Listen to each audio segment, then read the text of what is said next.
Hey everybody, welcome to the True Texas Real Estate Podcast, where we talk about buying and selling Texas. I am Merrily Brown with Mpire Financial, and my co-host... I'm Linda Zimmerhanzel, broker of Zest Realty here in San Antonio, and we are at the office today. We're trying to do a lot of things on location, but it just so happens that Courtney Gill, who's our property management expert, she has tremendous experience. She offices right across the street from us, so it all worked really well. Yeah, I know. We didn't know we were secret neighbors, right? Yeah, that's awesome. So Courtney has extensive property management experience. I think it's a super important topic, especially today. I have a lot of clients that are, as you know, I've referred over, that are asking about, hey, there's some challenges in our industry right now, but everybody always, especially the military, are always asking, hey, should I sell it or should I lease it out? I always like them to get, the knowledge of both. So we've invited Courtney in to speak, and probably have to have you back again because it's never long enough. So you manage 300 right now units? Yes, right at about 300 single family and small multifamily. So up to your basically 4 units. We'll do an occasional 8 to 10 units, but definitely our lane is the single family. Great. And a lot of property managers don't do multifamily. So right. That's a different animal when you have to have on-site and everything like that. Is it a bigger challenge? It's just a different challenge. Different processes go into place when you have to have somebody on staff, maintenance-wise, and rent collection and things like that.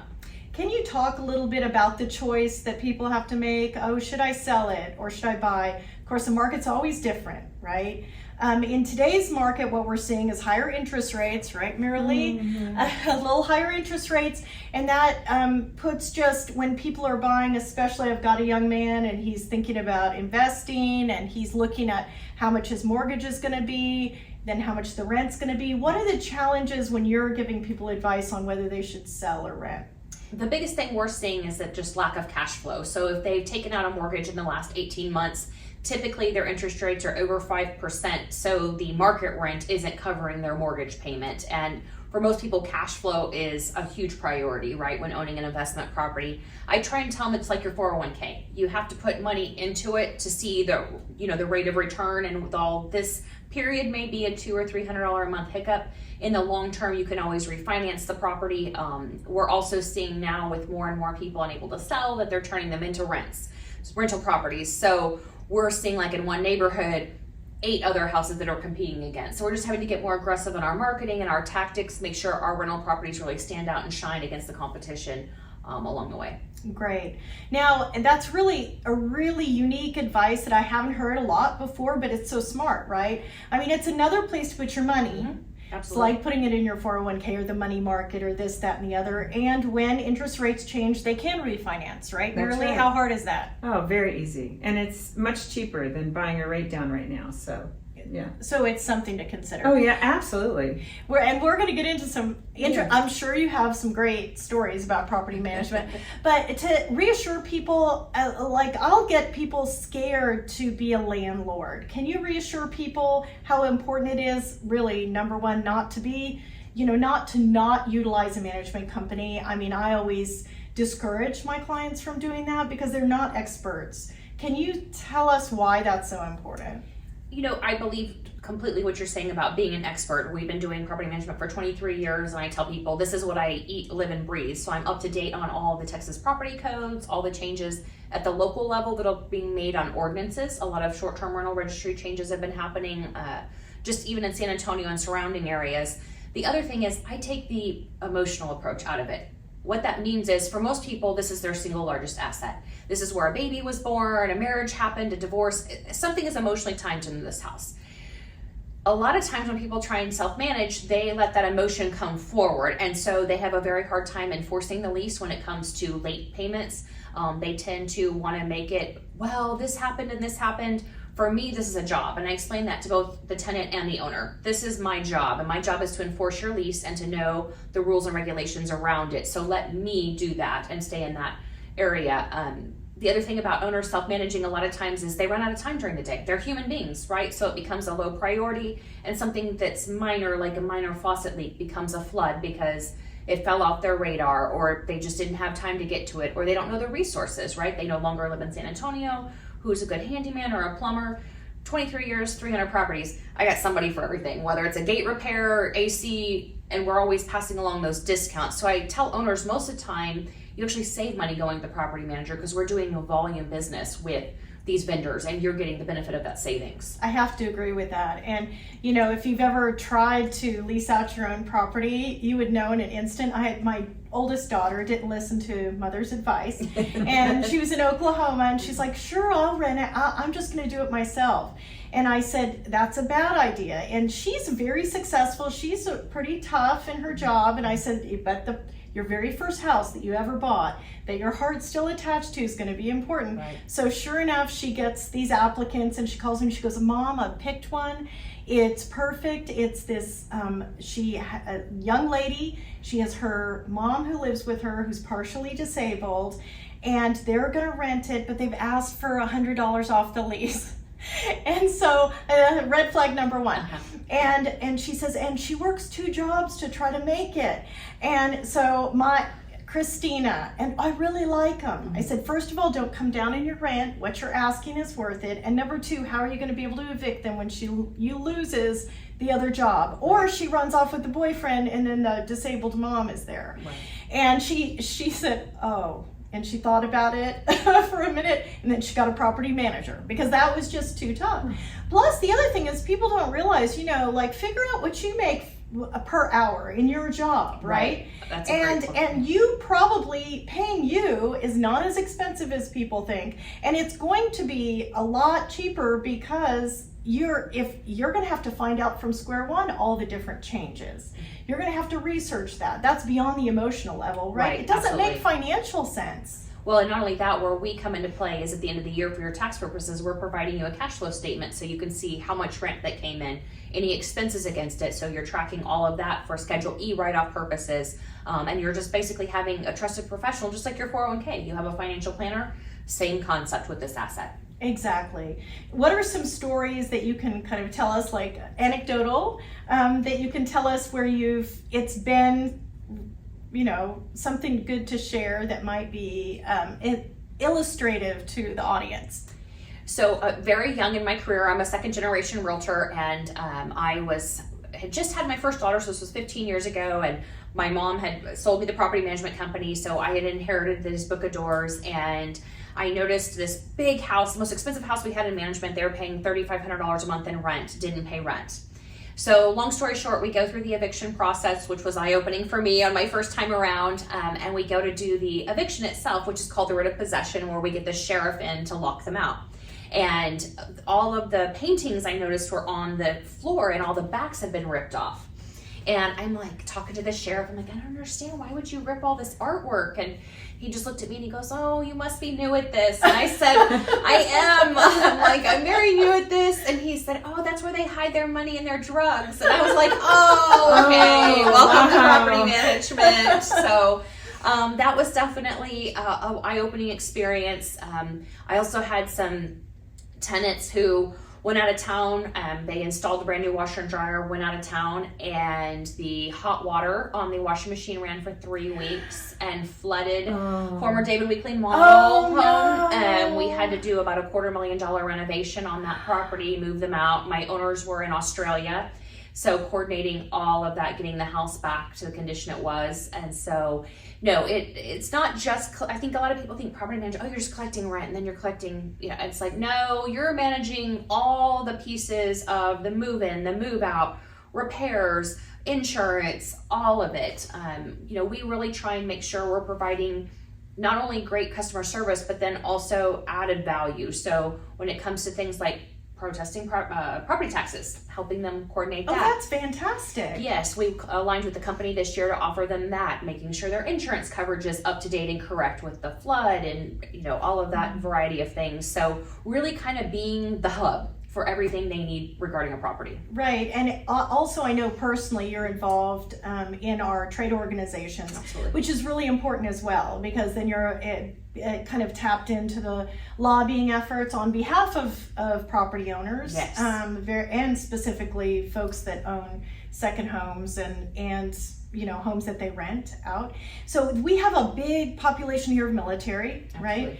right? So when a military family is considering, what do you tell them? Because they're going to be moving around. This has always traditionally been a nice place to keep it, Right. even if they don't return. What's your advice to them? We have a huge, I would say about a third of our total rental pool is all either military, active duty, or retired, where they've just decided that they're not coming back to San Antonio for a variety of reasons. So I try and have a good candid conversation when I go out. What is your long-term objective with this property? Are you moving back? What is your financial situation to be able to carry the home? Because even just the rent, you want to make sure you still have a fund to take care of the property in case something emergency happens. Right. I'll tell you the other thing is I have a lot of Navy right now, and I need an emergency point of contact when they're, out to sea and Yes. things. And so I find that most of my military families are super organized. They're thirsty for the information. They want to make good decisions, and they're very strategic about their planning. They want to make sure that their VA eligibility is not going to be tied up, or what it's going to look like in the next city for buying or renting and things like that. So there's a lot of, I think, extra parts that go into for a military family to make those decisions. Ultimately, do they plan to retire back in San Antonio and move back into the home? Are they looking to build their portfolio? Is their VA tied up? All that fun stuff. And that's all great advice. I will say, communication in our business, just in the real estate business, so important. Yes. How important is it? Because I have had clients complain before about other property management companies that aren't very communicative. How important it is to maintain that line of communication. I was just having this conversation earlier. Things are going to happen. I tell everyone, tenants are human beings too. They're going to have things happen like births, deaths, job losses. The best thing that can happen is good, solid communication, both directions. So we've gone to an office policy that we touch base and physically interact with a tenant at least once a month. So whether that be via text, phone call, or email, Nice. we want to make sure they are still living there. They are the ones still residing there. We also do what we call property visits. So we make sure 3 times a year that they are the ones in the property. They're changing air filters, all those type of things that really help keep the communication flowing.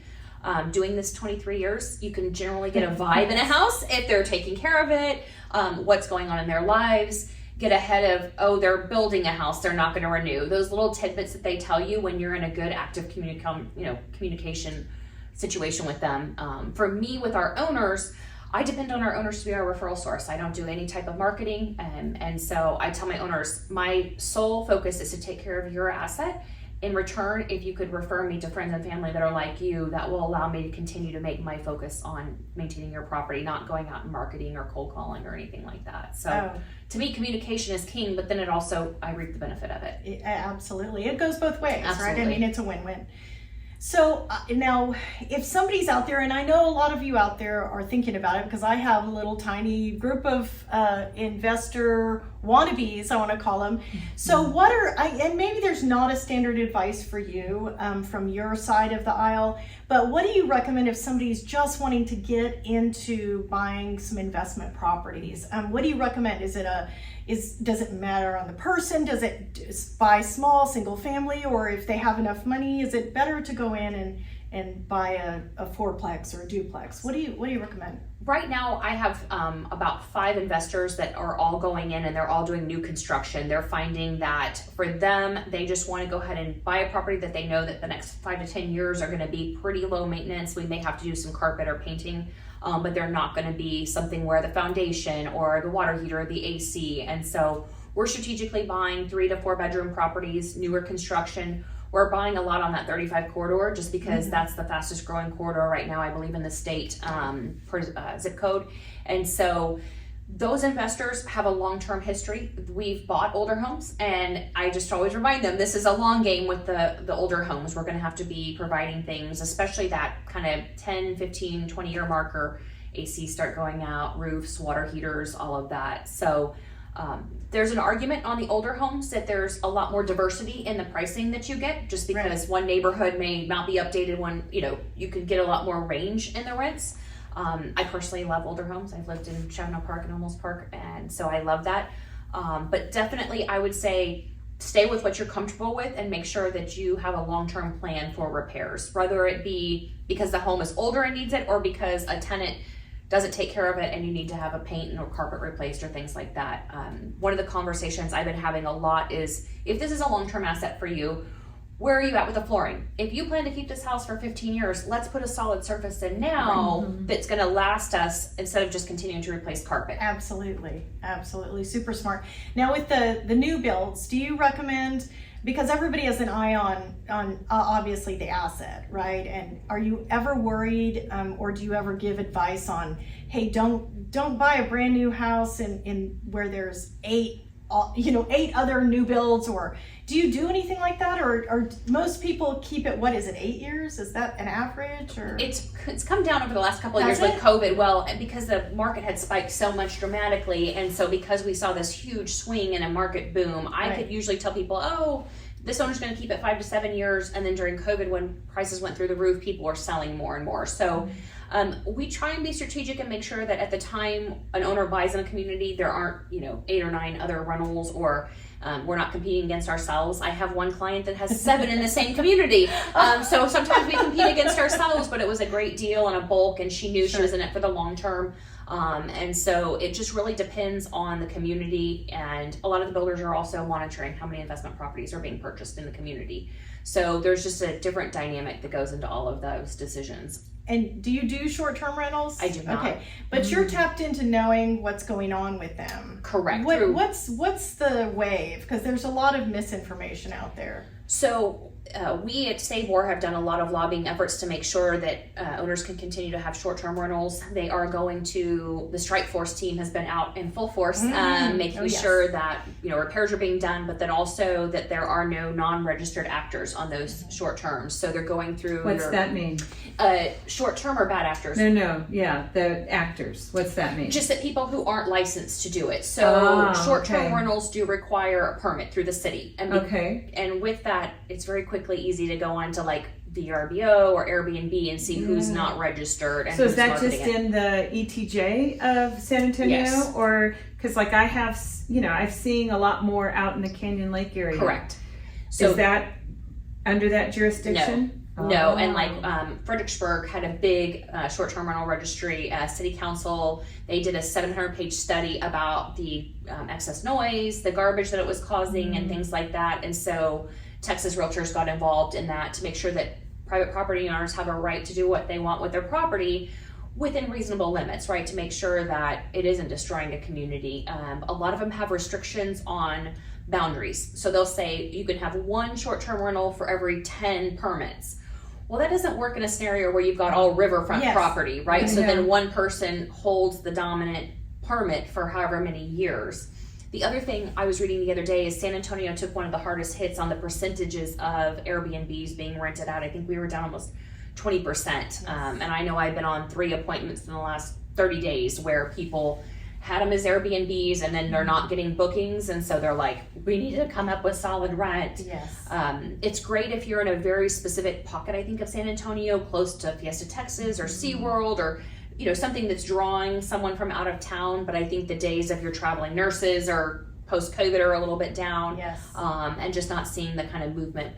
Vacation cost of gas is so expensive, and all of that is climbed. So is there companies that are actually doing the property management for short-term rentals then? That's you're doing long-term rentals? Correct. Okay. 6 months or longer. So I have a question. So one of the big trends that everybody's talking about right now is house hacking, where you get the millennials, they want to buy a duplex, triplex, fourplex, so that they can, live in one, be able to get their FHA loan or VA loan or whatever, and then be able to rent out the other 3.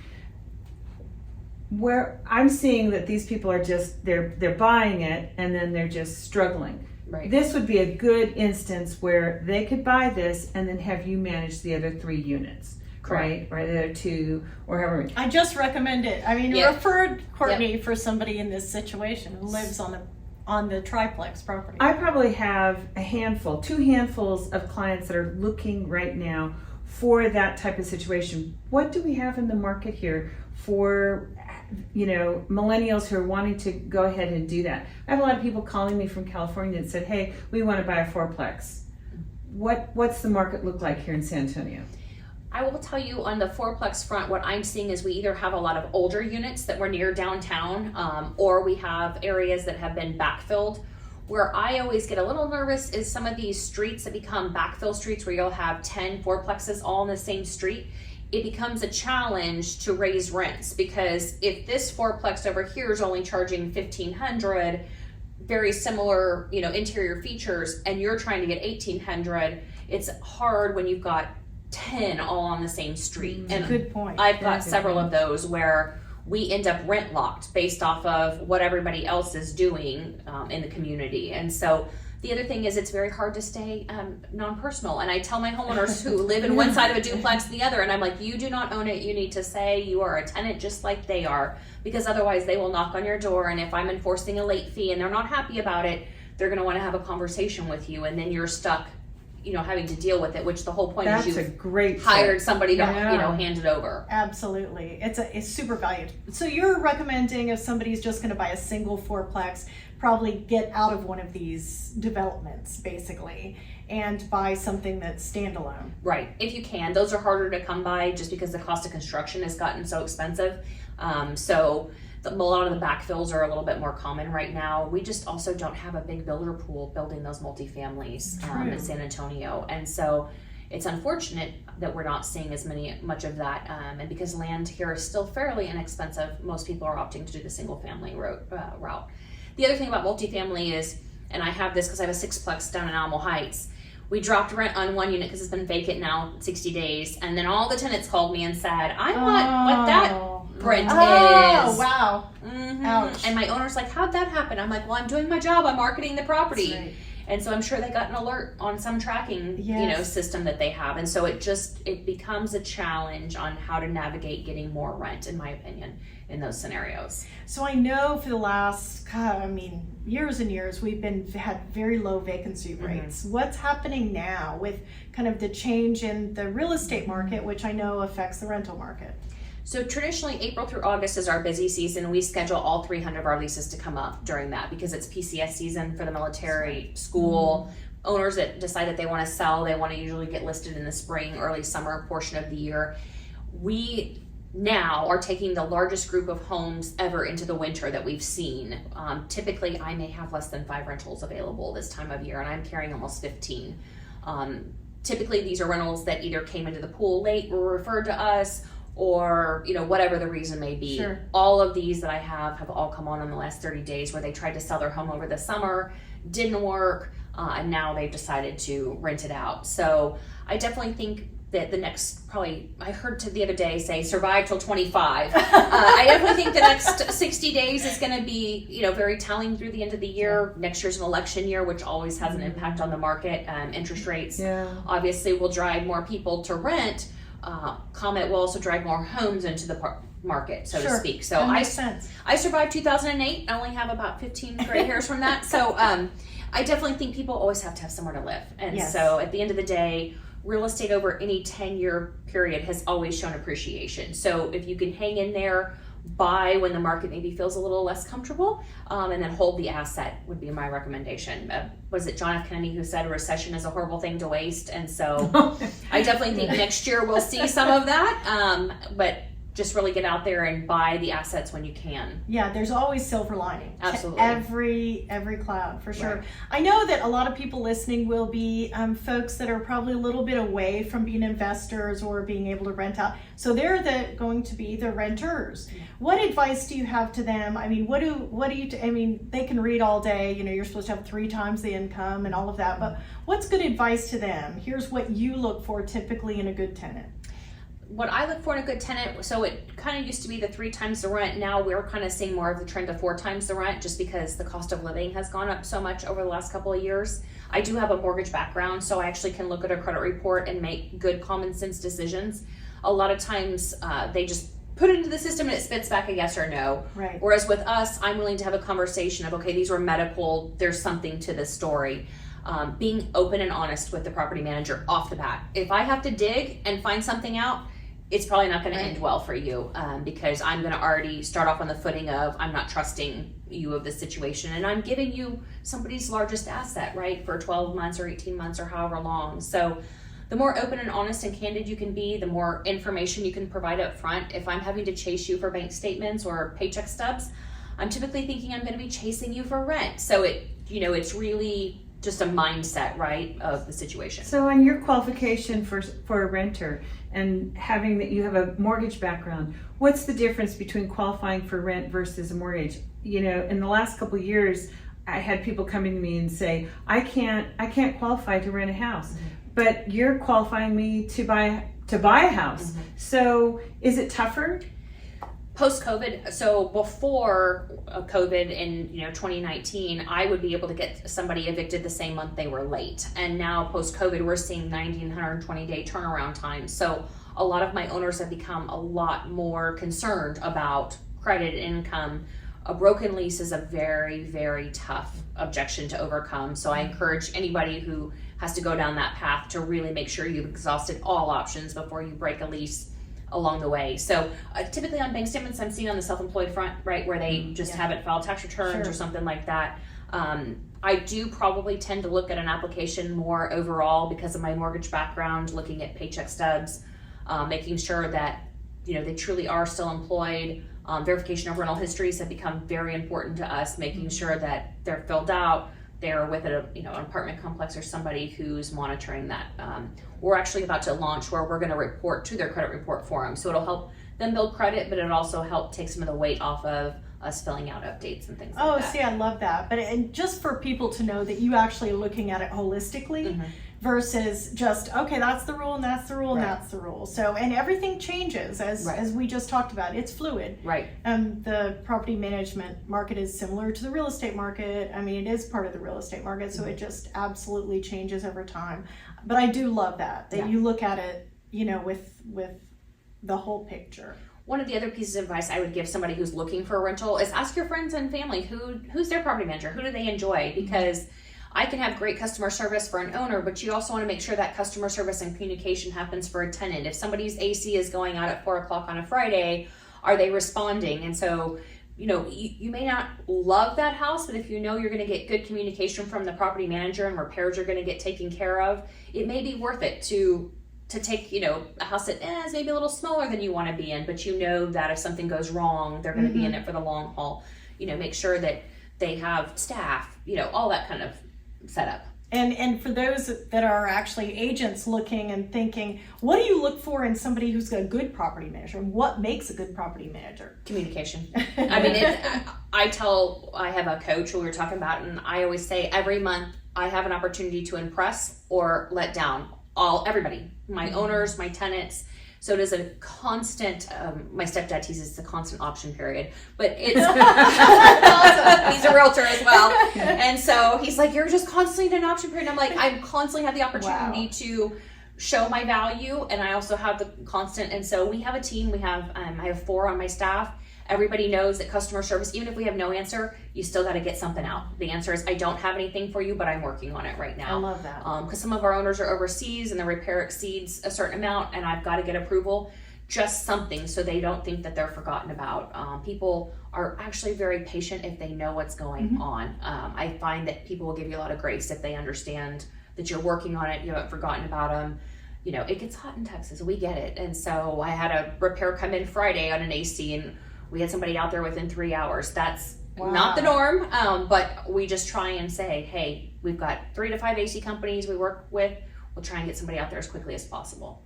Fantastic. So I have a funny story that I want to ask your opinion because it did not go well for some of our clients. So I had a neighbor that wanted to sell their house. So Linda came to list the house, but we had an issue with the tenants. They were doing what do you call it, self-management, right? And it was like a comedy of errors. I mean, it was like, oh yeah, we've deposited the check. Oh wait, we're doing this. Oh, we've wired the money, and then the wires revert. I mean, you name it. It was awful. It was a nightmare. They even went to court, got eviction, and they still couldn't get him out of the house. Right. Yeah. And so I can't remember how they were finally evicted, but I would say that those people could be the testimonials for getting a property manager, but without How would question. that have been different had you been, I mean, first off, we know that you would have said you don't have the money deposited in an account for rent. I mean, starting with step number one, Right. obviously. We wouldn't have released keys without security deposit off the bat. Oh, this is after they'd been in the house for like gotcha, over a gotcha. year. Oh, gotcha. But- Yeah, so we're firm on our policy. Rent's due on the 1st. It's late after the 3rd. We direct deposit to our owners on or before the 10th of the month. But if rent isn't in by the 4th, I am posting a notice on their door, sending it certified mail, calling, emailing, and texting, and late fees are assessed immediately. The quicker in the month you can get in the hearing log, the better. You can always pay your rent and cancel the eviction hearing, but every day that ticks by is more people filing for an eviction hearing. Sorry, excuse me. I'm gonna have to grab my drink. That's Sorry. okay. We'll edit it out. They were fun. I wouldn't have thought of her for a million years. Well, I was, because that was kind of a nightmare. It was a huge nightmare. Okay, sorry about that. We'll wait till you're sitting down. There we go. Where were we at? So you've, and I'll keep editing this out too, but so the first thing, talk about the eviction, getting on the eviction hearing.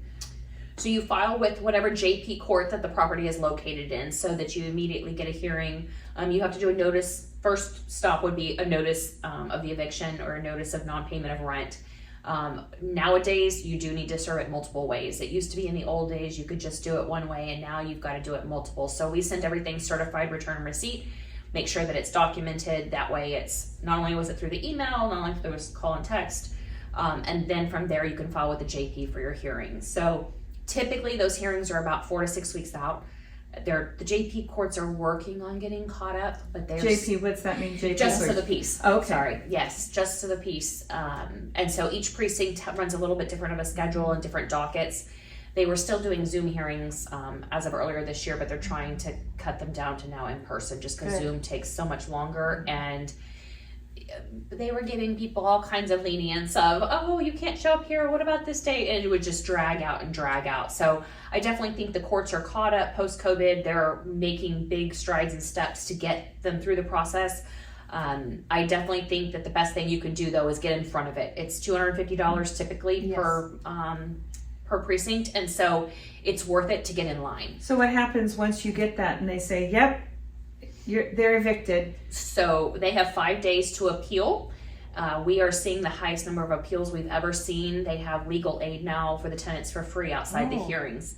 Yes, so once it gets appealed, it goes down to the main courthouse. And now you're talking another 4 to 6 weeks for an eviction. So I have really tried to work with our tenants that are in bad fiscal situations to come up with some sort of win-win, because time is money, right? Every month that ticks by, and we try and come up with like a cash for keys program. If you will just give us back the property, type of situation. That's creative. Yes. And so like we had a house that had squatters, and it was going to take me 6 weeks to get into the hearing, and I had tenants already set to move in, right? We'd already leased the property. They had broken in type of thing. We gave them $1,000 just to get out because it was going to be cheaper than the courts. And I needed the property back to move somebody else in. They got out. That worked. Good for I you. had a sheriff meet me over there. It wasn't my first rodeo with squatters. I brought $100 bills. I had an authorization up to a certain amount with my owner, and they got out. And the sheriff was like, "Wow, I've never done this." And I'm like, "Oh, this is not my first rodeo. Here's your here's your signature saying you're getting out." And they got out that afternoon. And so good for you. I grew up in real estate in the 90s, back when too we did cash for keys with the banks. So when trying to get people out being foreclosed on. So just really getting out of the box. And I think being compassionate. People, for the most part, aren't trying to do, they just get in over their heads or whatever the situation may be. And so I just try and find the win-win when possible. Oh, that's a really creative way. That is. Fantastic. Well, give me a good story now. So, I mean,